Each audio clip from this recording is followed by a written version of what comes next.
responsibility is to make this place great again. Champions of the Big 12. This is not the 1980s OSU. Remember, always have faith in God, but have faith in yourself, and certainly have faith in the Cowboys. Let her rip.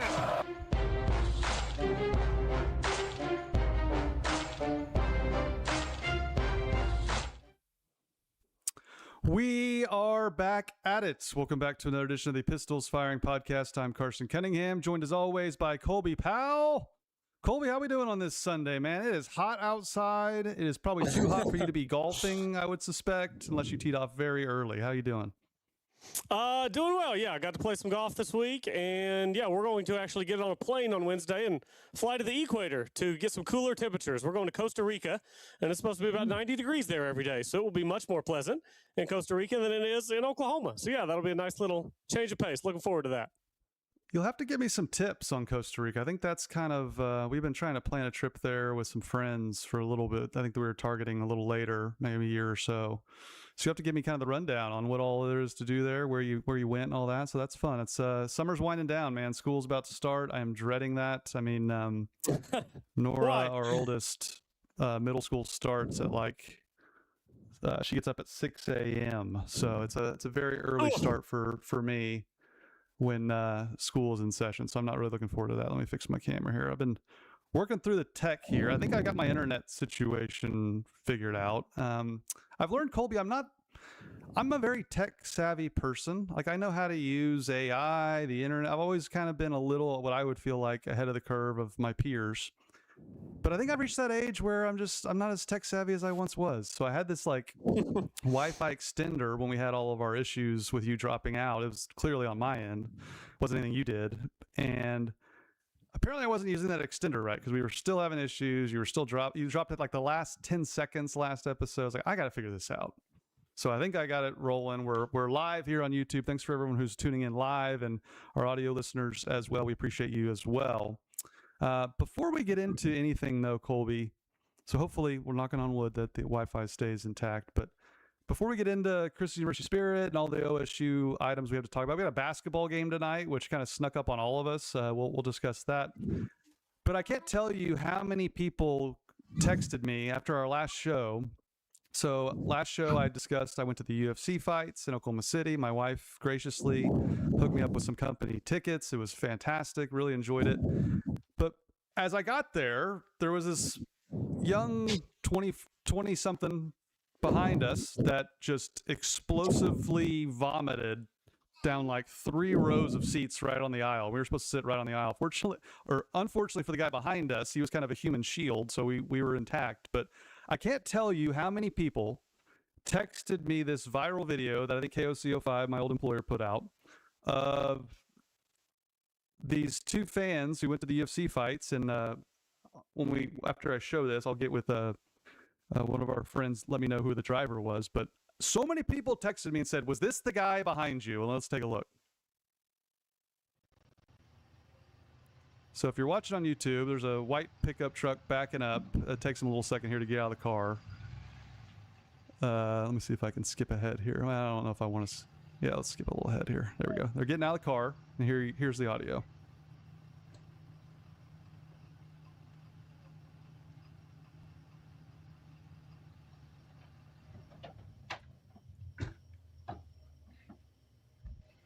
Oh, you all right?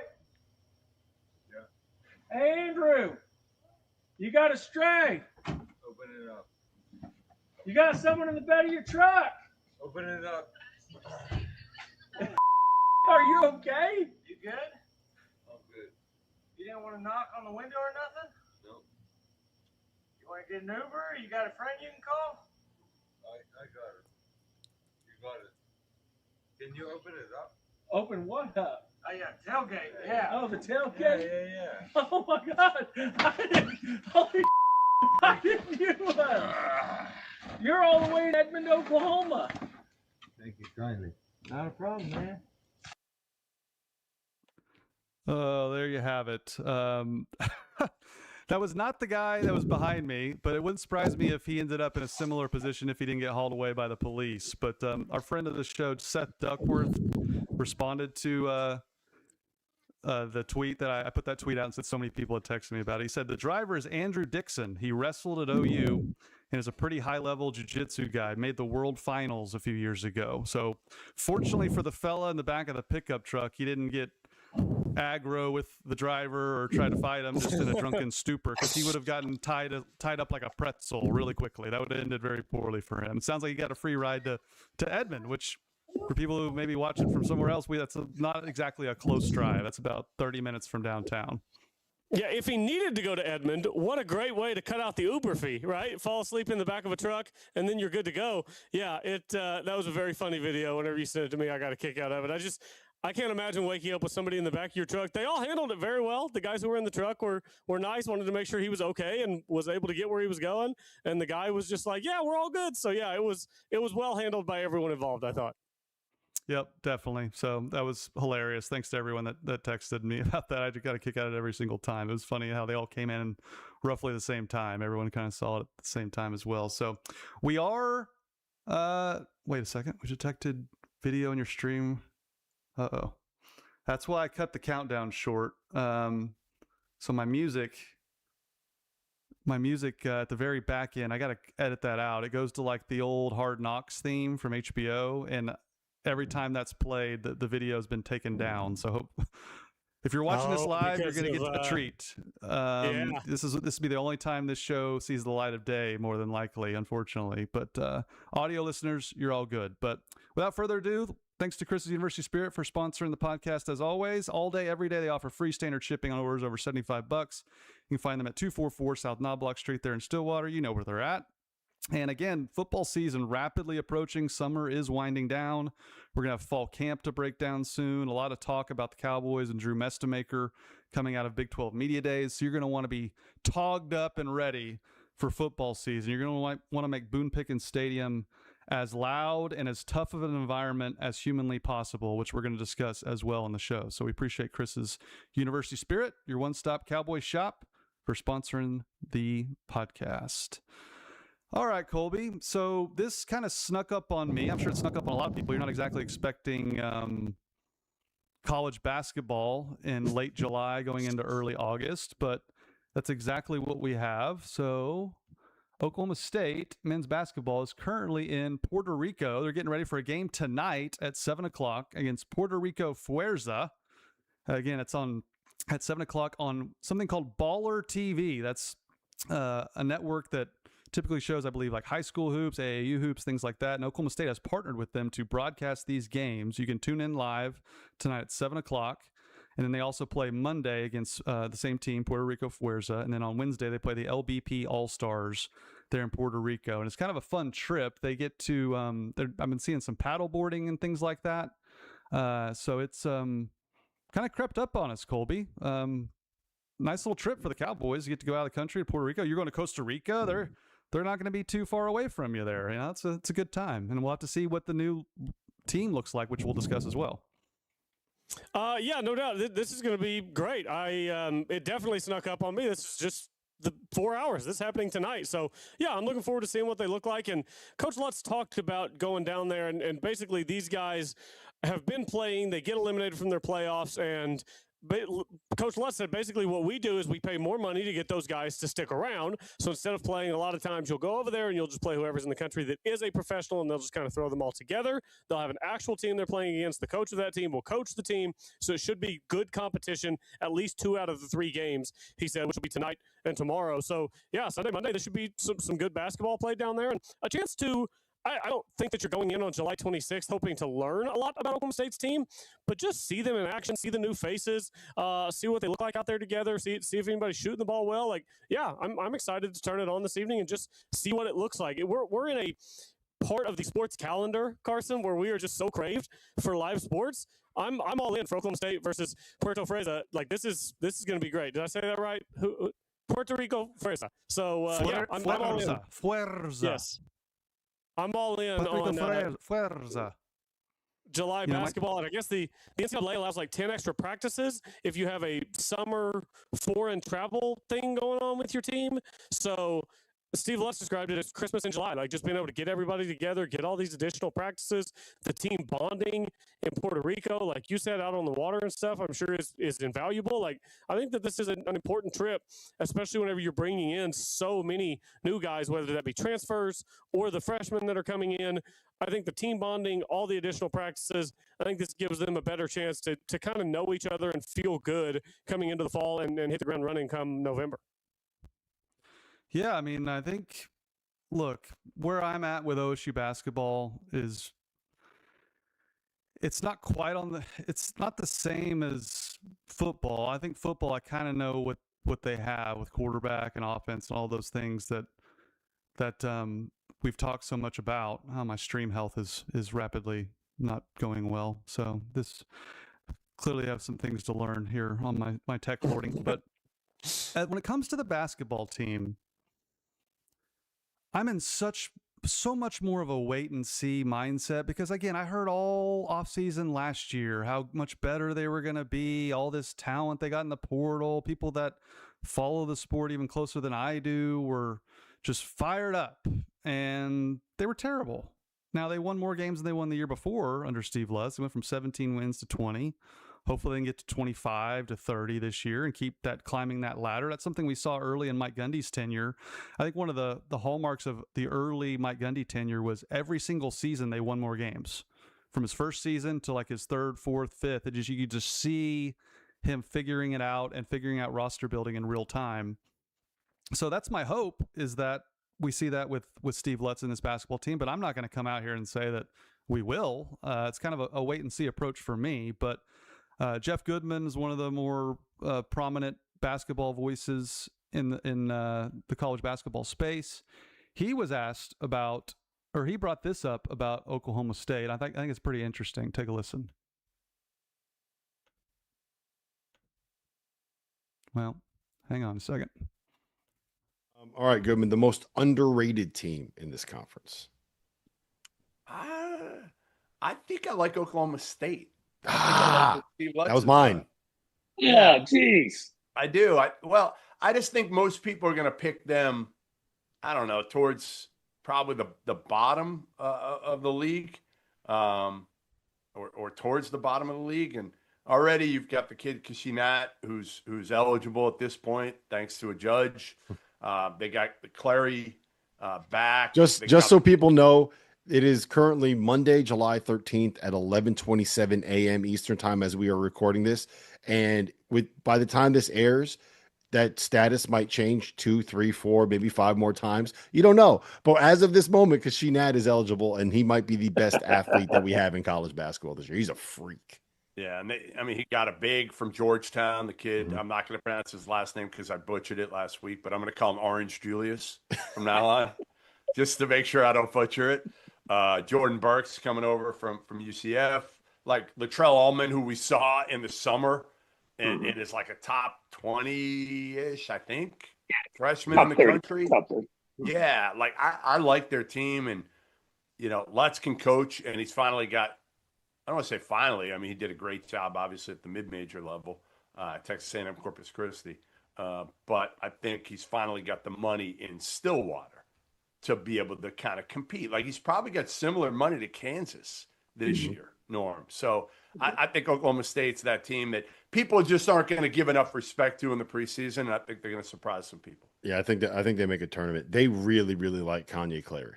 They really think that he's going to have a big year this year. So I went with them as well. Norm, there you have it. I mean, tons of positive praise there, Colby. They said a lot.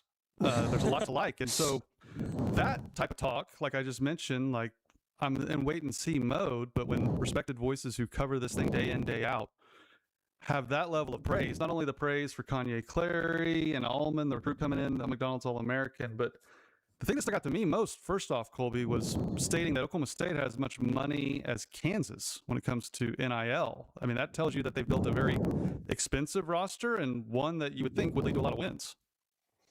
Yeah, and it makes sense whenever you look at the recruiting class. You get Latrell Almond in the door, the number 32 recruit in the country, according to 247. 6'8", 225, 97 overall rated, 4-star. You get Anthony Felici in, 6'5", 205, 96 overall rated, 4-star. Jalen Montnati, 6'7", 175, 90 overall rated, 4-star. And then Parker Robinson, 6'4", 200, 90 overall rated, 4-star. And one thing Steve Lutz talked about was the size on this team. You know, you're going to start Jacob Walker or Kanye Cleary at guard. That's 6 foot, 6'1". But then after that, you could be starting 6'5", 6'8", 6'10", 7 foot. Like, Oklahoma State's going to be able to put real size on the floor. And Carson, you know, Goodman talks there about Lutz, and Lutz can coach. Like, everybody who's in the know in college basketball has been telling us for years Steve Lutz can coach. So maybe it's just a matter of, like, we really were, there was some lag in the money and the talent catching up, and now Coach Lutz is going to be able to do something. I'm optimistic. I'm in wait-and-see mode like you are, but that's a really great freshman recruiting class coming in. The transfers they brought over, the praise there for cashing that to, you know, could be one of the most athletic players in the country, if not the best athlete in the country. I think a certain Payne County judge would certainly agree with that. Shout out legal system. So I think that there's reason to be excited. We all want to be excited in the offseason, right? Like, this is the excitement part of the schedule. We're excited about football. There's clearly some talent there. Eric Morris is highly regarded. We're excited about basketball. There's clearly some talent there. Steve Lutz is highly regarded. We're excited about women's basketball. Coach Hoyt. We have to wait to see the games played, but I'm excited to tune in tonight, tomorrow, to see what these guys all look like together, because I think that we can undoubtedly say, when you look at the freshman class that has come in and then the transfers that Lutz has paired around them, like, this will be the most talent that has taken the floor for a Steve Lutz coach team. As much fun as Parsifala and those guys were, this will undoubtedly be the most talented roster he's had to work with in Stillwater. No question. And I think there's a lot of praise for Kanye Clary. I think he really had a big kind of end to his season last year. And there's, you know, national folks right there just talking about how good he can be and how excited Steve Lutz and company are. So tune in tonight on Baller TV. Are you going to be tuning in on Baller TV tonight, Colby?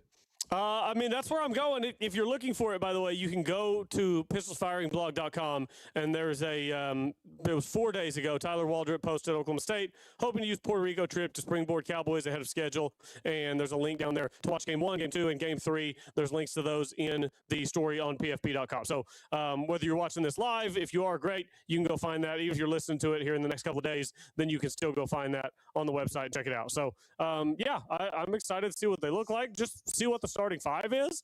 And again, I want to see Parker Robinson out there. Like, is he really shooting it? I want to see what Latrell Almond looks like physically. Like, he's supposed to be pretty impressive. So yeah, I am excited. Just kind of popped up out of nowhere that we're getting summer basketball. That's fun. Yeah, your audio is sounding very robotic and staticky. Let us know in the chat if you're hearing that on my end as well. But so yeah, we got hoops to talk about there. What is your opinion of Steve Lutz before we move on? Like you just mentioned it, like, he was a guy that stood out to me when, you remember, I brought his name up, I think first of anybody. I was just looking at all the potential coaches they could go after, and his resume and mainly the coaches he worked under, like Matt Painter and on down the line, that he's been under really good coaches, and that typically leads to success. I mean, you just think of all the guys from the Eddie Sutton tree and just all the legends of the game. Their coaching trees usually lead to really quality head coaches as well. So I was really excited that they ended up landing on him. And again, I think it's kind of similar to the Boynton situation, where Boynton had a lot of issues to deal with that weren't NIL related. Now Lutz is having to walk into cashing that, trying to fight the legal system. I think Pistols Firing wrote a really good article about that and all that entails that college basketball coaches are dealing with now. NIL roster turnover. So it's kind of hard to judge him, right? Like, it was hard to judge Boynton through all that. It's hard for me to come on here and have some, 100% certain takes on the Steve Lutz era thus far. It's really difficult given all the issues, but this is the environment he's now paid to coach in. So on one hand, I understand all the different elements of his job now, but two, those elements aren't going away. So it's tough for me to say. I'll have a lot of more stronger opinions probably after this season. Yeah, right now he just gets a grade of I for incomplete. Like, we just don't know yet. It's been so. It felt like that first season, he just tried to hit the ground running, and it was late to get in the cycle and make the best out of it in year one. And that team was fun, and that team played hard, and they won some conference games, and they maybe overachieved a little bit. This last year, we really got our hopes up. Then you dealt with a couple of injuries. You know, you have Carson miss the most of the OU game. You lose that game, just starts to go downhill. So I think it's just a grade of I for incomplete. This season, you need to win some basketball games. You need to be a tournament team. This is year 3. Like, it's time to get going. So right now, it's a grade of I for incomplete. Hopefully, after the season, we can give a grade of A, but I don't know what that looks like. To give a grade of A, is that make the tournament? Is that win a tournament game? Where does that put you in the Big 12 standings? There's context always that has to be applied once the season is completed. But yeah, you've got to win some basketball games this year. Another 12th place, 9th place, 14th place finish in the Big 12. I don't think that's really going to cut it for the fan base this season in year 3. This is time to make it happen. Man, your audio sounds very bad. That is sorry very for that, unfortunate. Chat. Trying to workshop this at the beginning of the show. I sound great on my end, so. Why don't you go ahead and hit record on your end if you don't hear anything? Maybe that'll help us on the back end. Let me see here. I did want to move on. Give me 1 second. 15. So they've started to rank. I saw this ranking from USA Today on Big 12 stadiums. And Oklahoma State, of course, just came off being voted #1 stadium in the country in terms of Yelp reviews. So I did find it interesting from USA Today. Let me pull up the article here. Okay. So right now we have, this is the article from USA Today, republished in the Oklahoman. And #1, Colby, I don't know about you, but I read Rice first. I was like, do they not realize Rice is not in the Big 12? And then I kept reading and noticed it was Utah Stadium. I haven't been there yet, but I have watched it a ton on TV, as I'm sure you have, Colby. But it's hard to argue with the records. I mean, they're 47-13 at home since 2016. They're also 29-6 under the lights. But I gotta say, I'm curious to see how that goes now that Kyle Whittingham has moved on to greener pastures. Their Mike Gundy is now the head coach at Michigan, so we'll have to see. But I understand the ranking here.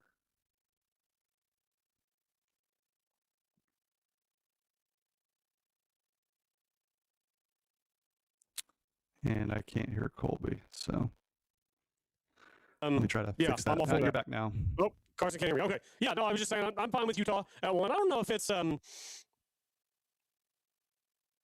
don't know. I put in there. This was done after the 2021 season. Even after the 2023 season, I think you'd be putting Oklahoma State at 1. You do it after the 2025 season with 2 years Oklahoma State just had. Yeah, that probably feels right to have Utah at 1. Yeah, I can't argue with that. I can argue as we move further down here.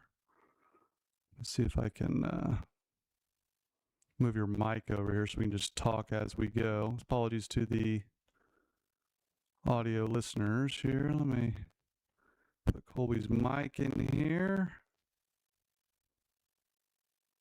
There's Colby. All right. Let's see here. #2, Lavelle Edwards Stadium, BYU, the 2 Utah schools. It's the biggest stadium, Colby, 63,000, which was kind of crazy when they joined the Big 12. That was the stat that jumped out at me. They had the biggest stadium right away. And I got to say, it's a good atmosphere, really good. I honestly, Colby, would probably put this #1. Just the vibes, the scenery, all those things. And I understand Utah's record, but Utah holds 55, this holds 63, and these people are just, they pack the place every single game. And I do not hear Colby. That clearly did not work. Check. Hello. You're back now. That didn't work. Okay. Yeah, just either way. My tech abilities are showing here. You're fighting it today. You're fighting it. We're fighting it with you. I would have been fine if you flip-flop these. I'm fine with them the way they are. These are 2 great stadiums. Both hard places to play, hard places to win, and both schools that have been good since they've come into the Big 12. So it is interesting that we're ranking Big 12 atmospheres, Big 12 stadiums, and the 2 on the top of the list are, relative newcomers, not any of the old guards. So yeah, I would have these two again. Oklahoma State has been down for the last couple of years. These two would definitely be ahead of Tech. They'd definitely be ahead of Iowa State, West Virginia, some of the other places in the Big 12 that you would think of as decent atmospheres. I think I would pretty clearly have these two spots ahead of those that I just listed. Baylor, TCU, yeah, both the Utah schools are higher than those places. Yep, I'd agree with that. We'll just stick to here. Number 3 would be Colorado, Folsom Field, third highest stadium in college football at 5,360 feet. I've been to Colorado Stadium. Seeing Ralphie run the Buffalo, it's pretty sweet. And just the thing that always stood out to me, if you've been to Boulder, is when you pull into Boulder, it's like you come in off the top of this hill/mountain and you're looking down in this gully, and there's Boulder, and it's just right there. It's an amazing place. If you get a chance to go to Boulder for a game, I would highly recommend it. Now, the stadium itself, pretty small, pretty run down, pretty old. The fans are shockingly unruly. They're very, very much like Texas Tech fans. Have you ever been there? It's kind of wild. I went there with a friend of the show, Adam Lunt, to go watch our Florida State Seminoles. He grew up in Florida, big FSU fan as well. And we were wearing our FSU gear, and we were hearing it from all angles. But I would probably put Boone Pickens Stadium above this one. I'd listen to arguments for the first two. I'd put Boone Pickens over this one. Yeah, OSU Wildman is in the comments right now on YouTube. Says, so were the rankings based on scenery? Like, it kind of feels that way now. I don't think it felt that way after the first two. You can make a good case for Utah and BYU. Colorado's not some place that everybody is just, like, scared and terrified of. I mean, we looked scared and terrified the day we went up there and played Travis Hunter and Shadur Sanders, and we had one of the worst teams in the country. We looked pretty terrified that day. But that's because we had one of the worst teams in the country. What Blanket points out in the comments on YouTube, we've been so bad for so long that nobody remembers OSU but OSU. Nobody remembers Boone Pickens Stadium. Nobody remembers Bedlam, and so on. Also fair. Like, if you go, we're coming up on 3 calendar years in between conference wins. People kind of forget that you're a tough place to play. Like, having a good football team is part of it. I will say, like, when I think about ranking atmospheres, I always think about ranking them at their peak. So whether that's NBA stadiums, NFL stadiums, like, I think what are we ranking these places at their peak? And Utah at its peak, BYU at its peak, I think would be up there. Boone Pickens Stadium at its peak would be right up there. Lubbock, yes, but lower than these that I just mentioned. West Virginia, yes, but lower than these that I just mentioned. Colorado at its peak, like, again, it's beautiful, but it's not the raucous, crazy atmosphere that you're getting in Stillwater, in Provo. Yeah, you're just not getting that in Colorado. So I think that this is where they lost me, and now we're just going out to look at the beautiful mountains. Yep, I would agree. And Boone Pickens Stadium is number 4, and I think this is recency bias. I mean, the fact that they've lost so many games over the last 2 years. A tiny section took their shirts off and waved around their heads, and like the entire stadium had to move to this section just to fill it. That doesn't do well with rankings like this. But Colby, you and I both know, and I think everyone watching this show, what an atmosphere Boone Pickens Stadium has become. It has become, for my money, one of the best home field advantages in the entire country. When you factor in how close those fans are, literally hovering over the field is what it looks like. There's nowhere to run when you run out of bounds. And the fact that they've had so many wins against top 10 teams in that stadium, to me, backs up everything we see, feel, think about what an environment it is. And you combine that with the atmosphere on campus, with tailgating, all of those things. Like, for my money, I've been to a lot of stadiums around the country, and I've said this many times. I've been to Georgia,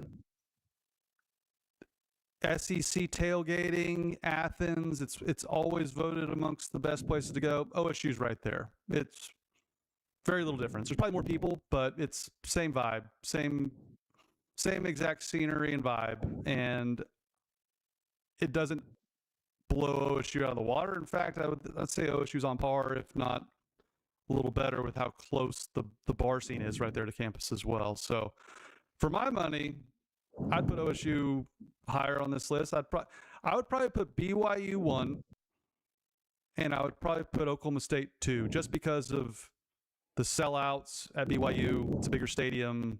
They've been doing it longer. They have a lot of built-in advantages with the Mormon Church and just how bought in everyone is for that university that are fans of that university. So can't quibble too much with the rankings. That's how I'd rank it. Yeah, I'm fine with that. I would say you've got two chances this year. If you want to really remind people what Boone Pickens Stadium looks like, you've got two chances this year to do it. When Oregon comes to town, when Texas Tech comes to town. You beat these other schools whenever they're here, that's great. You're not going to have a ton of national eyeballs on all of these games. You're going to have a ton of national eyeballs whenever Oregon comes to town. You're going to have a ton of national eyeballs whenever Texas Tech comes to town. You win either of those games. Doesn't have to be both, but you pull off the massive upset in either of those games, I promise that place will be going crazy, and you'll remind everybody what Boone Pickens Stadium looks like. Now, those would be upsets for a reason. Those teams are obviously going to be better than Oklahoma State. Go pull off an upset. It happens. It's college football. Go do it. Remind everybody what Boone Pickens Stadium's all about. Yep. You got to prove it. You got to prove it on the field. So I thought that was interesting. Another interesting ranking here is so the Oklahoman, I believe it was Jenny Carlson. Let me pull up the article here. I don't have it handy, but she ranked all the seasons for Oklahoma State since we're now well past the last college athletics season. And she ranked just OSU's teams and based it on how successful they were. She ranked the teams essentially. It's pretty interesting. So she has men's cross country number 1. So real quick, I did have a question here. I wanted to make sure that we were on the same page as what we were ranking here. We are ranking the season that this program had, or we're ranking like the totality of basically August 1, 2025 through today?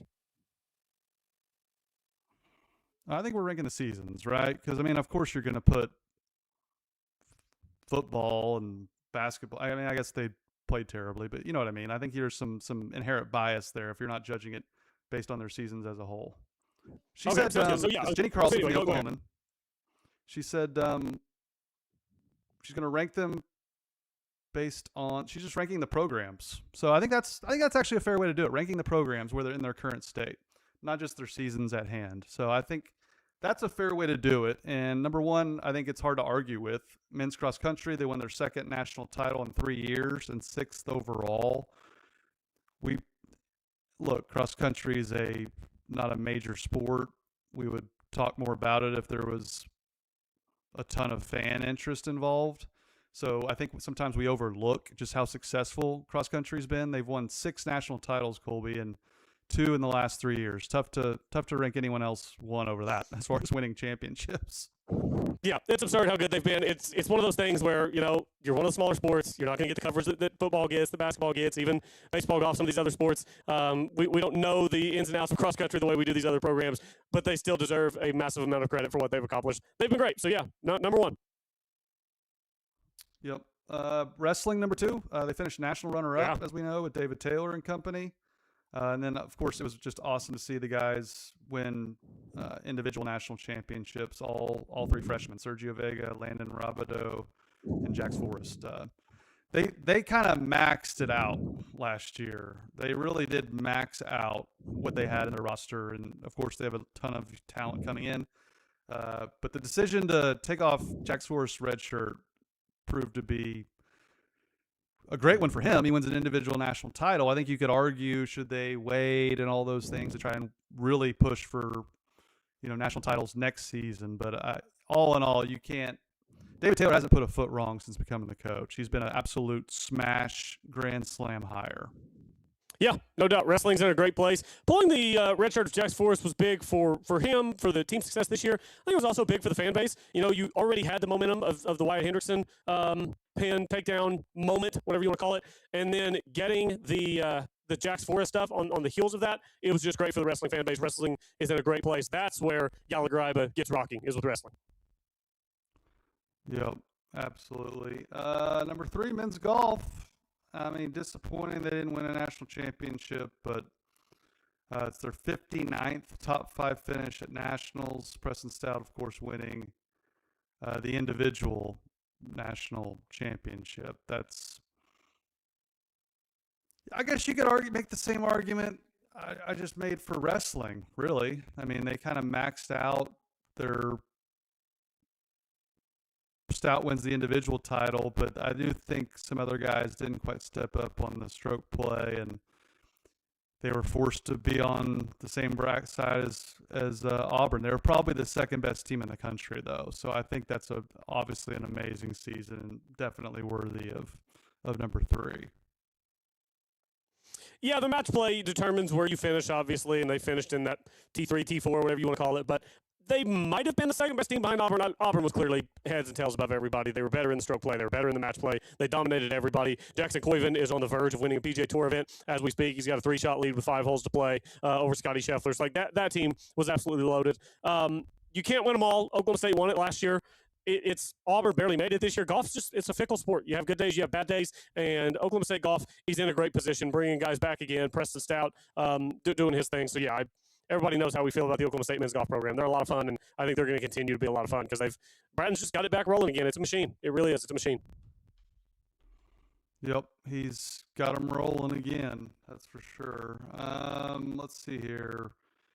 Moving on down the list, let's just hop around here. Women's golf 4th.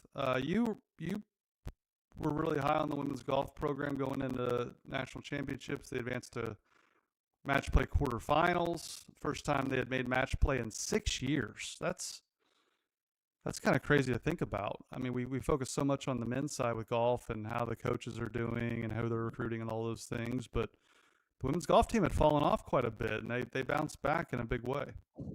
I think it was their first time in the postseason since they finished national runner-up to Ole Miss. That year that I just what was her name? I think it was Julie Johnson, who's on the Golf Channel now, was like heel clicking across the greens in the national championship matches. They were beating us, and I was just getting furious on a Wednesday afternoon watching women's college golf. But yeah, it was good to see them bounce back.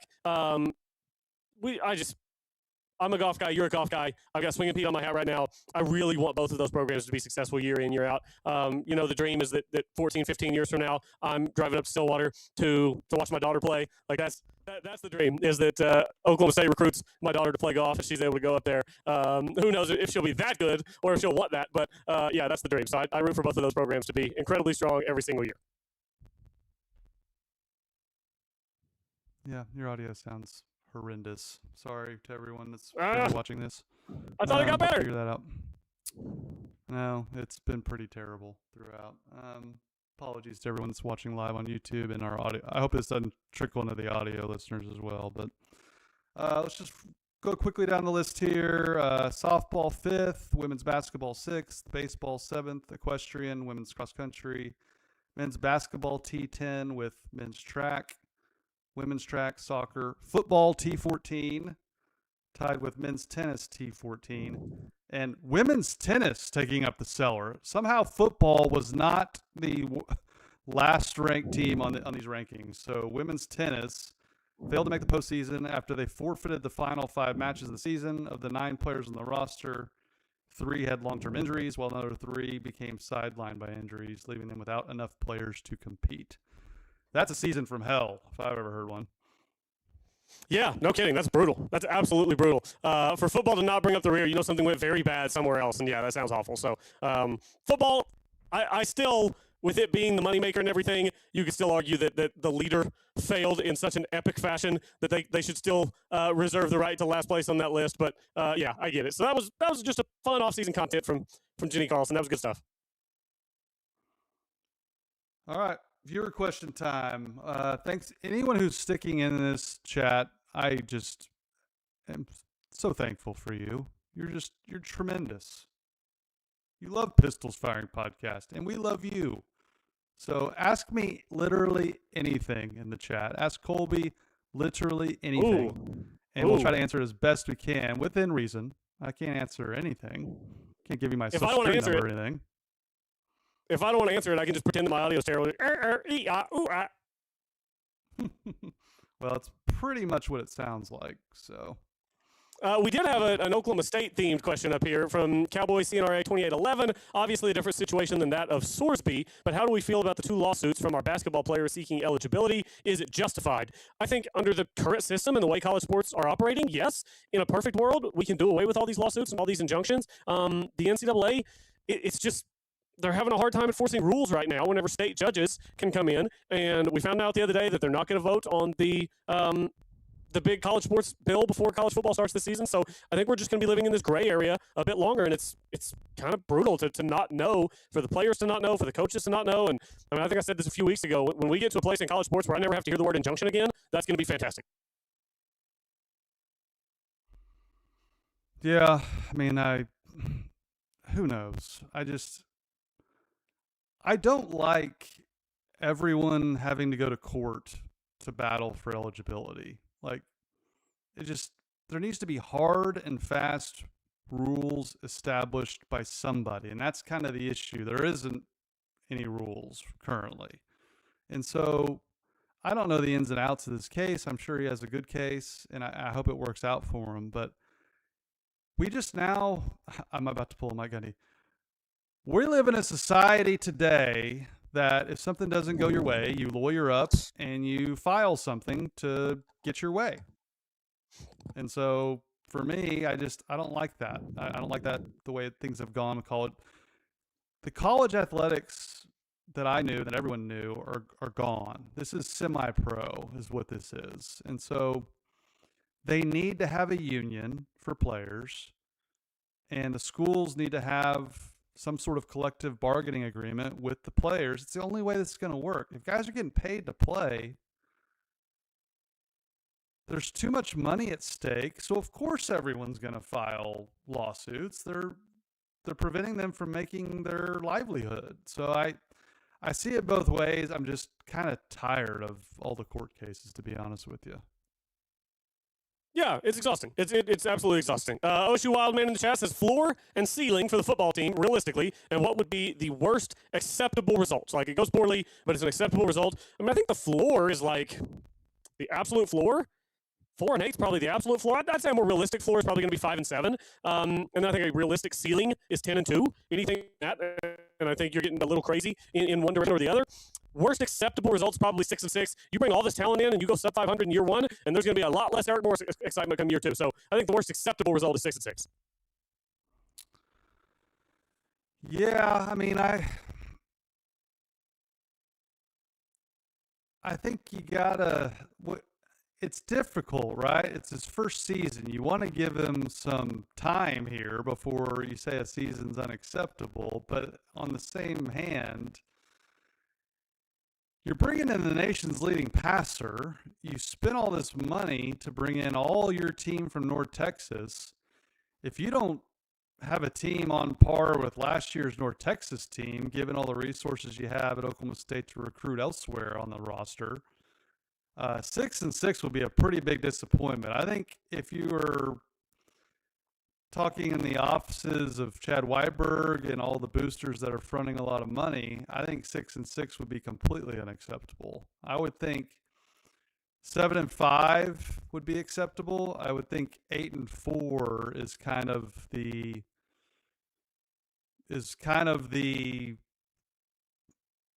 baseline I think they would be operating from, the people that are intricately involved. Now, for me, that's kind of where I go too. You look at the Big 12, it's not a murderer's row anymore. Like, go beat up on these programs that have never sniffed the level of success that Oklahoma State has. Eric Morris, you should hit the ground running with all the players you've acquired, especially at the key positions of quarterback and skills players. So I don't know. I think for me, unacceptable would be 6-6, 7-5 acceptable, 8-4 should be like the baseline. Okay, yeah, I'm good with that. And I think that as we get closer to the season, I would guess that our predictions are going to stabilize somewhere around the 8-4 range. I think if we wanted to, we could get weird and call out a 10-2, but that's just, you're asking a lot of the defense, you're asking a lot of winning close games. I think we're going to settle somewhere in the 8-4 range if I had to guess. Yep. I like that.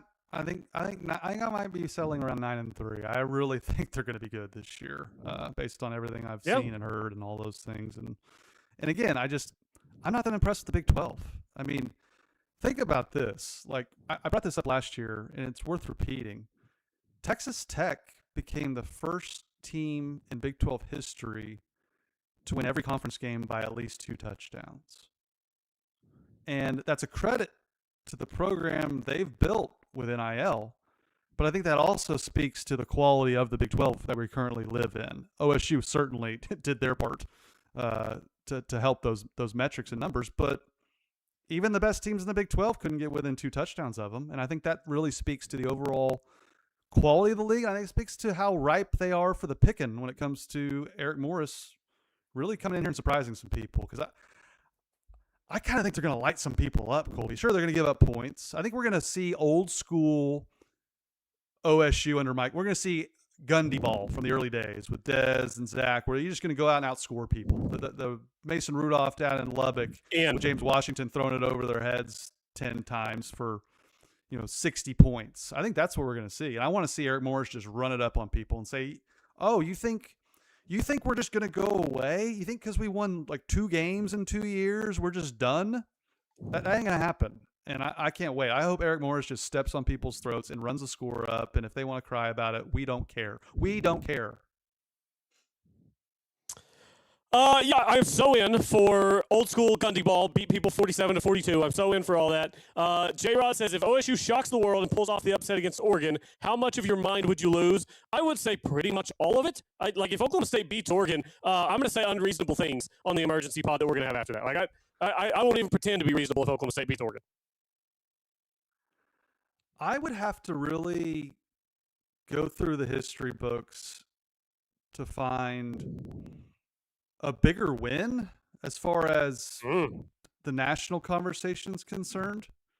Have they beaten the number 1 team in the country on their home field? I don't think so. Have they beaten the number 2 or 3?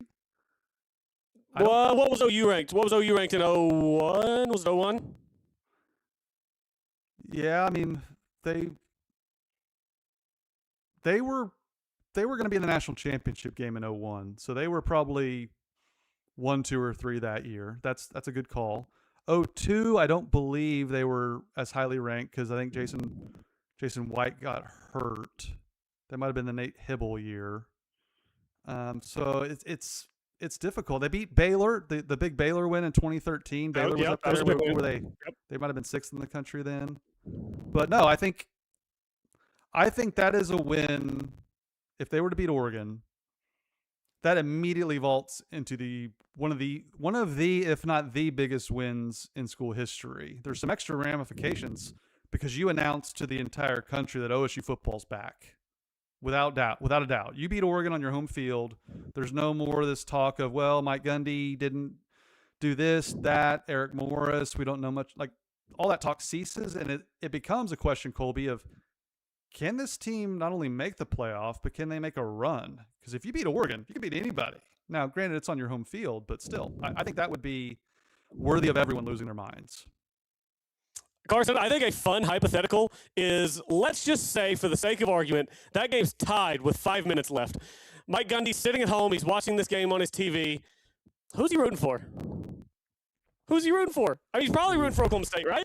He's an Oklahoma State guy, but it doesn't look great if you go 1-11, you take selfies with their fans, they beat you 69-3, and then your predecessor comes in and pulls off one of the biggest upsets in school history immediately. Like, a fun little hypothetical, 5 minutes left, game's tied. Who is Mike Gundy sitting on his couch rooting for? I mean, I don't pretend to know what's in Mike Gundy's heart and mind when it comes to Oklahoma State. I can only go off what I've seen. And I've seen Thunder players who spent 5 minutes in Oklahoma City spend more time putting out publicly how grateful they were for their time than Mike Gundy ever has since losing his job at Oklahoma State. Is he obligated to? No. Does he owe me that? No. Does he owe the OSU fans that? No. But I think it gleans a little bit of insight into how he feels about being fired. I think all you got to do is go look at all the tweets that Gavin Gundy's probably now deleted, some of which ripped me, which is fine. But he said, quote, Mike Gundy is OSU football. Gavin Gundy didn't pluck that out of thin air. That's something he's probably heard many times from his dad. And for a period of time, that was true. Mike Gundy was OSU.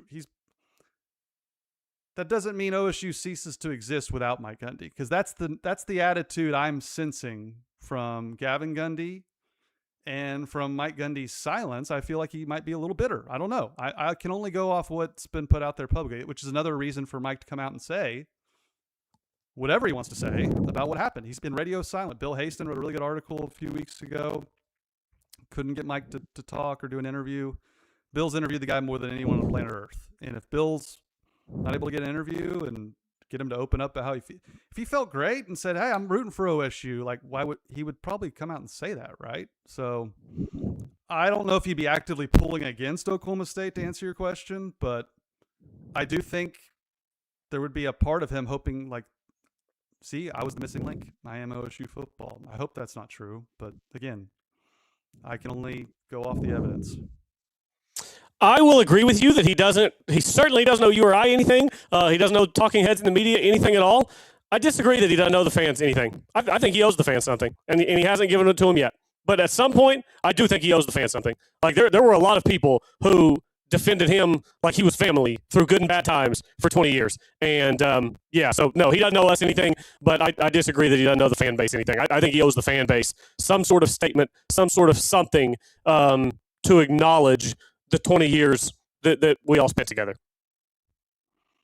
That's a fair point. I mean, a lot of dollars, time, effort from the fans to turn that place into one of the toughest places to play, which in turn helped Mike Gundy win a lot of football games. They go hand in hand. So I think that's a fair point on owing the fans something. So I don't know. That's a really good question, and I'm just ready to hear Mike come out and talk about everything. And look, I don't think it's any great secret what Mike should or would likely come out and say. It's like, look, hey, college athletics have changed. This is not the same thing I was doing when I was hired. It's certainly not the same thing when I was winning 10 games every other year. And that's okay. I didn't want to go play golf with big boosters. I didn't want to do this and that. I felt like that wasn't my job. I think he would come out and say all the things that we already know. So I don't really understand why he hasn't, but that's his prerogative. A couple more thoughts here from YouTube. OSU Wildman says, I'll be at the Houston football game, so I'm guaranteeing a victory in my backyard. I certainly hope you're right. Blake Davison says, if we beat Oregon, I'll shed legitimate tears, like sink to my knees in the middle of Walmart type cry. One just came in from Pooley_Joe about Mike Gundy. Says, I defended him for decades, but his ego has made him bitter. It's really sad. Still got love for Coach, though. I think that's fair. That's well said. Well, Blake says 13, 15 to 17 were all de facto Big 12 championship games in Bedlam. Yep, we don't need to go over how those ended. And then OSU Wildman. Here's a non-football question. In a way too early women's basketball tourney projection by Charlie Cream, he still has the Cowgirls as a 6th seed. Way too low or reasonable? Way too low. Way too low. Pay attention. Pay attention to what just happened this offseason. A 6th seed? I'm be disappointed if they're a 6th seed, Carson. That's got 3 seed written all over it. It's hard to crack the top 5 in women's college basketball. This team has 3 seed written all over it. Yeah, I think that's fair. And look, that person clearly is just not paying attention. I mean, that's just simple as that. I'm not going to pretend to get upset about a women's basketball poll on July 26th, but I could understand if I was a member of that team, I'd be feeling very slighted. So I can understand that. Let's see here. I think we had a few more. Fire off a few more questions here. And we'll keep answering questions, but I did want to get to the golf school goodbye as well. I think Big 12, Oklahoma State put out their Big 12 nominees for Big 12 Athlete of the Year. And, of course, Preston Stout was the men's athlete, and a cross-country athlete. I don't have her name pulled up quite yet. Just give me a second, but I think that's the right pick for the men. Preston Stout winning an individual national title. You certainly had the wrestlers as well. Anyone else I'm missing? Yeah, it wasn't just the individual national title. He won 5 times. He won the Big 12 championship, and he won the individual national title. And he's played several times professionally. He had a top 15 a few weeks ago. That's John Deere Classic. Like he's yes, well deserving. I'm a homer. I think he should get it. I mean, 5 wins, including a conference and a national championship. That is. Dude, that's as good as it gets. And the PGA Tour U rankings have come out for the next season.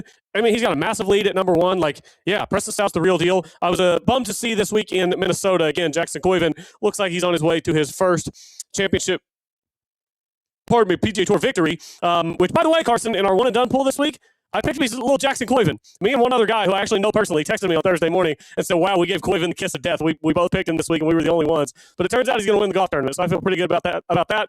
Preston Stout, on the other hand, missed the cut by a shot. Yep. Coyven's really good. I mean, he's so good. He's so good. Did you see the shot he hit into 12 yesterday? The 3-wood that he hit 305 yards? No, I didn't. I didn't know. Dude, the torque that he put his body through, I mean, I would have to go to the emergency room immediately if I swung that hard. Like, it would make Prime Tiger proud how hard he swung at this 3-wood yesterday in the middle of 12 fairway and caught it perfect with a 100-foot apex, landed 2 yards short of the green and bounced up to 10 feet, and he kicked it in for eagle en route to a back 928. He's really, really good. And as we saw at Omni La Costa, Stout's not too far behind. Again, Stout missed the cut this week by a shot. Coyven's having a great weekend. He's probably going to win the tournament. Golf's fickle, man. These two guys are not too far away in skill level. Preston Stout, I wouldn't be shocked if he has another great season next year at Oklahoma State, and then he adds a PGA Tour victory to his mantle in 2027. Like, these guys, they're just that good whenever they come out on tour now. Yeah, I'm fiddling with your settings here. Your audio sounds a little better, so I'm working through some things here. But no, I mean, while it sounds a little better, let me hop in here and shout out and show some love to Echo Contracting, our other proud sponsor. Echo Contracting, proud sponsor of the pod, offering electrical contracting services throughout all of Oklahoma. They pride themselves on high-quality professional jobs done right the first time. Call or text for a quote today, 405-279-8444, or email info@echo-contracting.com. Hopefully, that came through clearly and not with a big echo. Of course it didn't. We'll go to echocontracting.com anyway. This has been a brutal show. Apologies, everyone involved. Mainly Colby and myself, and particularly the viewers. You guys deserve the most apologies there. My bad. We'll get this figured out for football season, I promise. We got another question. We got another question on the YouTube asking about Skylar Cassidy. Expectations in year one, really wondering about this defense. Carson, expectations for me, don't be a league worst defense. Don't be the 14th best defense in the league. Can we be league average on that side of the ball? You don't have to be Jim Knowles. We don't need Malcolm Rodriguez and Colby Harvell-Peel and Devin Harper and all these guys running around out there. We don't need that. Certainly not in year one. Just don't be the worst in the league. Be a league average defense, somewhere from 7 to 10. Like, can we live right there? Because if you can have the 7th to 10th best defense in the league, it's entirely possible that you got the best offense in the league. Certainly, I think a top 3 to 4 offense in the league is very realistic. And if you get a league average defense to go with that offense, why can't you go 6-3 in conference, 7-2 in conference? So yeah, I think that's the expectation for me. Be a league average, middle of the pack defense. Yeah, I think that's fair. And I'm actually really, really bullish on Skylar Cassidy. So if you really dive in to people that covered North Texas and the job he did there, turning them around in 1 year, it's pretty remarkable. A lot of people that covered that team and have covered college football on the national landscape have had a lot of praise for Cassidy and the job that he did. He brought in a lot of his guys, brought in his leading tackler, etc. And so I think he is of the mold of an Eric Morris. And this is what I think you and I were just talking about till our heads were about to fall off with lack of staff changes, is Mike Gundy's staff. And I think I posted all the years they had been at OSU, decade plus for most of the staff members. And they were all up there in age too. They lacked young innovation with scheming, play calling, coaching. And they lacked hunger. There is a lot to be said about a young, unproven coaching staff full of ass kickers. That's what these guys are. I know people hate when I bring up OU, but it's been my experience covering OU and OSU as a TV person. When OU brought in Bob Stoops, he brought in all late 20s, early 30s guys that just recruited like banshees and brought energy on the sidelines and just completely flipped what was a dead program in that time. I think OSU needs a similar flip, and I think this staff is going to do that. And I think Cassidy is really of that mold too. Young guy, has some family history with OSU as well. That's a little added bonus. He knows the landscape there.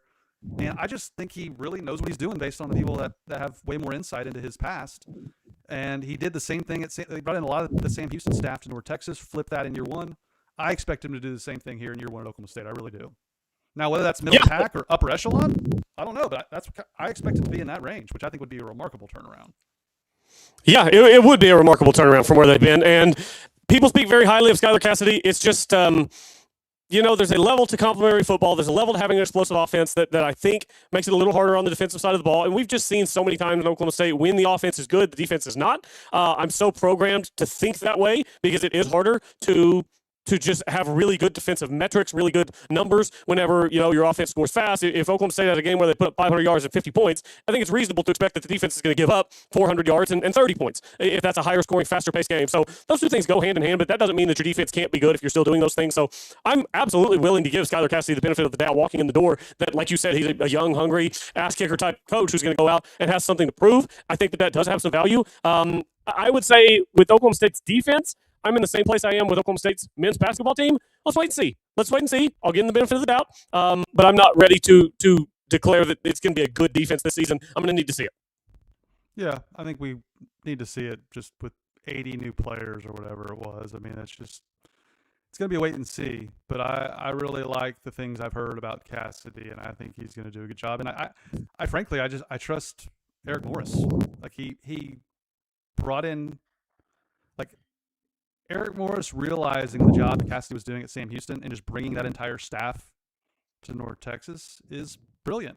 It's those types of moves that really make head coaches. Head coaches, sure, they bring in their style of play, their play calling. If you're an offensive or defensive guy, sure. It's making shrewd hires along the way. It's recognizing who's having success over here. Could they bring that here? And could we mesh my offense and mesh it with this defense that's doing very well? And it paid off in spades at North Texas. So I fully expect that to happen. Maybe it doesn't happen in year one, but I fully expect that to happen once the staff gets a year under their belt, at least. Yeah, I certainly hope so. I think we have tackled all of the questions on the YouTube. Carson, anything else? We will, I don't know when we'll be back together. I'll be out of the country for a few days. So sometime middle of next week, we'll get back together and see how things went in Puerto Rico and see what's going on with Oklahoma State. We'll be into August, Carson, so we'll be almost out of the dog days as fall camp will be shortly thereafter. Well, the people have been begging for me to have Bill Haston back on. Maybe I'll have Bill on this week, and we can dive more into the Mike Gundy stuff. 'Cause I do think it's fascinating, right? I mean, he's trying to track him down. I'm curious to get his insight on that, curious to get his insight as well on just the football season that's rapidly approaching. But first, before we say goodbye, this is me right now. That's it. It's the tired. Well, we can kind of see it. Your whole Google search is up. Yeah, there we go. It's for those of you listening on the audio feed, it's the meme of the tired Popeyes employee, bent over, exhausted, clearly having to do way too much work. That's Carson after battling the technology today. J-Rod says safe travels. I appreciate that. We will certainly be safe. And it's funny, it's my daughter's first time going to be on a plane. My wife is terrified of flying. So, like, she knows she's going to have to try to keep that in check so that she doesn't pass it on to our daughter. I'm fine flying. I'm like, the bird goes up, it comes down, whatever. But my wife's terrified. My daughter's really excited, so hopefully she does well. She doesn't like loud noises, so I'm curious, once they actually fire that thing up on the runway and we start going, whether she gets terrified and freaks out. But we'll see how it goes. So thank you, J-Rod. Yep. Enjoy your trip, Colby. That should be a blast. Hope you and the fam have fun. And we'll talk with you after, not this coming week.